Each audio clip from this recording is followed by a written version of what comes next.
এই যেন বৃষ্টি থামারই নাম করছে না, বৃষ্টি অটোমেটিক হয়েই চলেছে। ভাবছি আসামের মতন আমাদের এখানে না হয়ে যায়।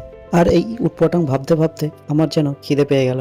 আর খিদে পেতেই আমি পেঁয়াজ, লঙ্কা, ডিম, লবণ সবগুলোকে একসাথে মাখিয়ে ঘোল খাইয়ে নিলাম। আর তারপরে এই ধরনের শেপ করে নিয়ে মুড়ি ঢেলে নিলাম, সামান্য তেল দিয়ে নিলাম।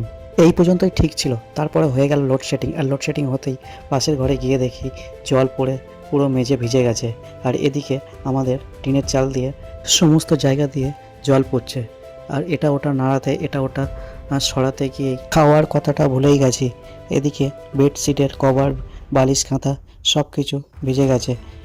সমস্ত জায়গায় জলের জন্য এসব দেওয়া আছে। ওকে ঠিক করেই আমি মুড়ি খেতে গিয়ে দেখি মুড়িতে হাত দিয়ে মুড়ি তো নরম হয়ে গেছে। কিন্তু কি করা যাবে, এত কষ্ট করে যে ডিমের আমলেটটা বানালাম সেটা তো খেতেই হবে। তো তার জন্য আমি মুখেতেই গাপ গাপ করে এগুলোকে খেয়ে নিই। আর দেখতেই পাচ্ছ কতটা খিদে লেগেছিল। তার জন্য এগুলোকে টাইম না দিয়ে এগুলো ঝপঝপ করে আমি খেতে থাকি, খুব আনন্দ করতে করতে। তো এই বৃষ্টিতে কিছু না কিছু খেতে তো ভালোই লাগবে। আর কিছু না কিছু না খেলে যেন বৃষ্টির মজাটা আনকমপ্লিট থেকে যায়।